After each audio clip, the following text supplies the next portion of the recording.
Hello दोस्तों, तो कैसे हैं आप। मैं आ चुका एक नई वीडियो लेकर। और आज की वीडियो है, सब्जेक्ट हमारा है हिंदी और क्लास 10th के लिए। किसके लिए? क्लास 10th के लिए। और आज का वीडियो होने वाला है चैप्टर 2 यानी 20 के दांत से। और पूरा क्वेश्चन होने वाला है ऑब्जेक्टिव क्वेश्चन। और ये भी मोस्ट वीवीआई क्वेश्चन है, जिसको पढ़ना बहुत ही ज़रूरी है, क्योंकि हमारे एग्ज़ाम में चैप्टर 2 से भी क्वेश्चन आते ही आते हैं। तो चलिए एक एक क्वेश्चन को करके देखते हैं। अगर आपको वीडियो पसंद है तो सब्सक्राइब जरूर कीजिएगा। तो चलिए हमारे सामने पहला क्वेश्चन है, 20 के दांत शीर्षक कहानी के कहानीकार कौन है। यानी जो 20 के दांत कहानी है, उसके लेखक या उसको लिखने वाले कौन है। इसका सही आंसर हो जाएगा ऑप्शन नंबर डी, नलिन बिलोचन शर्मा। चलिए अगला क्वेश्चन देखते हैं। अगला क्वेश्चन है, गिरधर लाल कौन है। यानी जो गिरधर लाल हम लोग कहानी पढ़े हैं, उस कहानी में गिरधर लाल कौन है। तो इसका आंसर हो जाएगा ऑप्शन नंबर बी, मदन का पिता। किसका पिता? तो मदन का पिता कौन है? गिरधर लाल।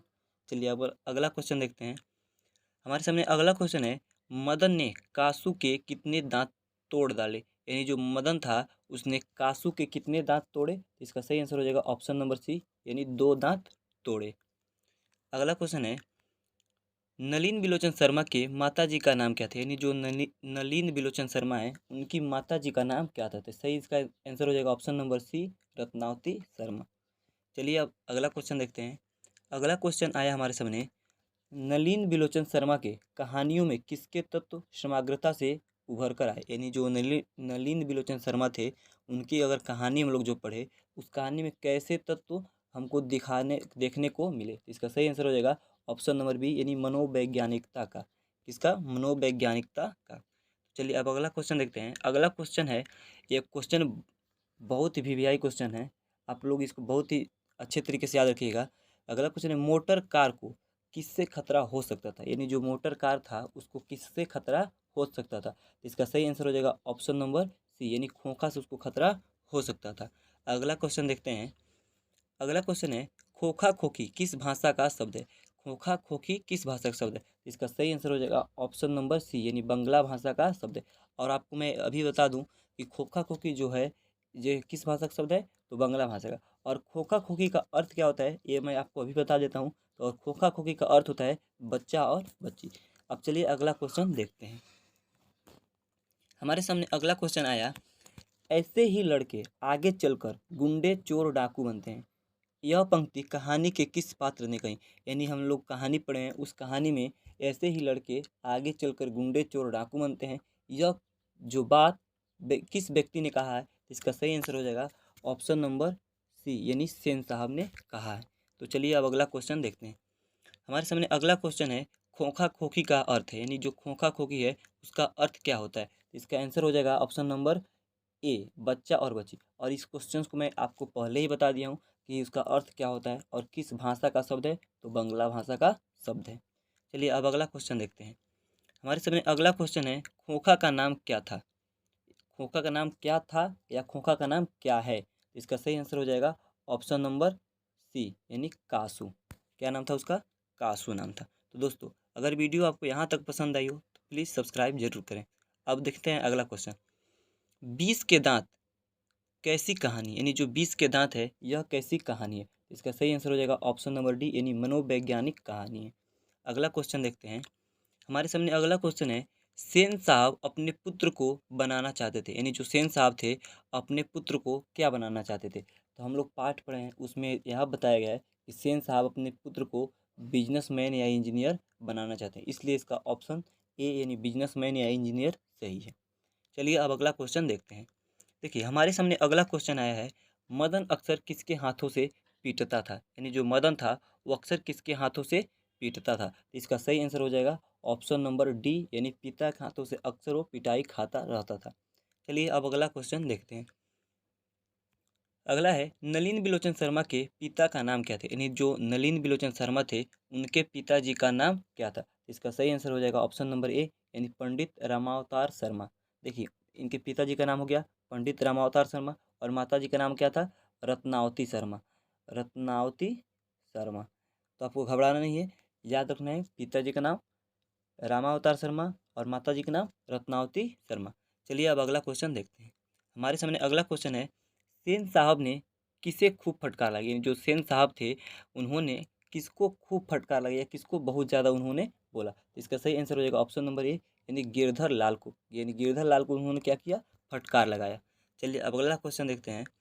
अगला क्वेश्चन है 20 के दांत कहानी किस वर्ग के अंतर्विरोधी को उजागर करती है, यानी जो 20 के दांत कहानी हम लोग पढ़े हैं या देखते हैं उसमें किस वर्ग के अंतर्विरोधी को उजागर कहानी कर रही है। तो इसका सही आंसर हो जाएगा यानी मध्यम वर्ग, यानी मध्यम वर्ग के बारे में उस कहानी में क्या हो रही है, बात हो रही। चलिए अगला क्वेश्चन देखते हैं। हमारे सामने अगला क्वेश्चन है कासू मदन के साथ किस खेल में शरीक होना था, यानी जो कासू था या खोखा वह मदन के साथ किस खेल को खेलना चाहता था या उस खेल किस खेल में वो शरीक होना चाहता था। इसका सही आंसर हो जाएगा ऑप्शन नंबर डी, यानी लट्टू के खेल में शरीक होना चाहता था। चलिए अगला क्वेश्चन देखते हैं। अगला क्वेश्चन है सेन साहब किसके बैंक से ऐंठ कर रह गए, यानी सेन साहब जो थे किसके बातों से ऐंठ कर रह गए। तो इसका सही आंसर हो जाएगा ऑप्शन नंबर ए, पत्रकार महोदय के व्यंग से या पत्रकार महोदय के बात से। चलिए अब अगला क्वेश्चन देखते हैं। अगला क्वेश्चन आया हमारे सामने मदन की उम्र क्या थी, यानी जो मदन था उसका उम्र कितना था। तो इसका सही आंसर हो जाएगा ऑप्शन नंबर ए, यानी 5 से 6 साल का मदन नाम का जो लड़का था वह था। मदन की उम्र कितनी थी, तो 5 से 6 साल।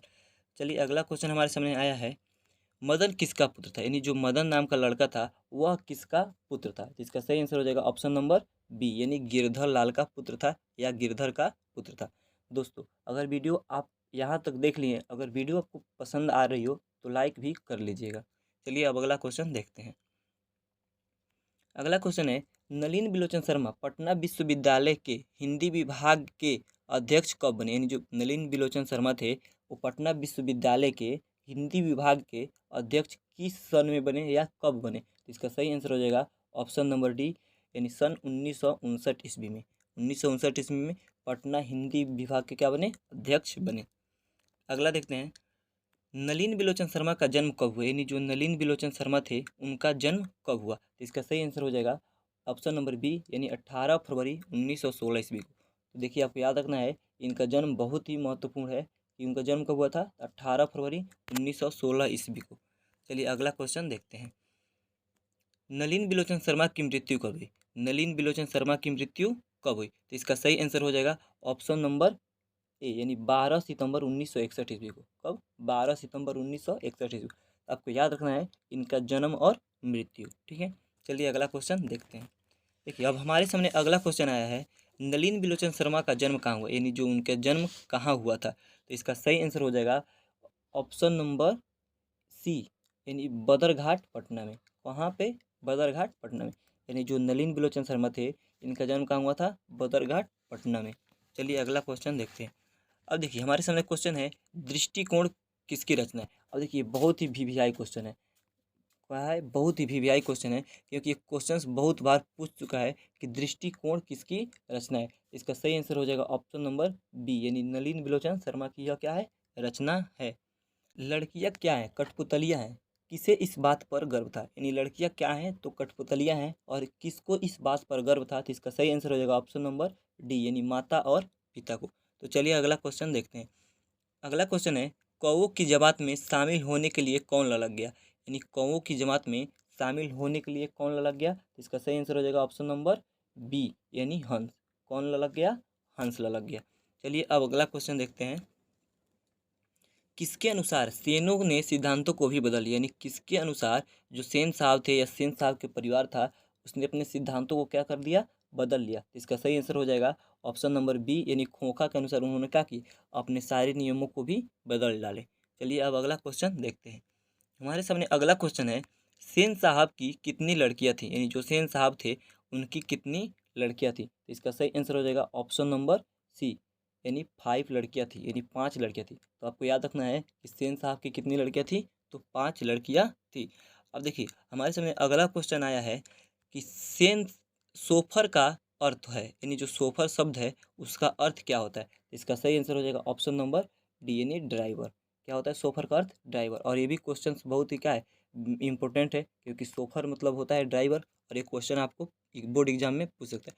दोस्तों अगर वीडियो आपको पसंद आई हो सब्सक्राइब जरूर कर लें।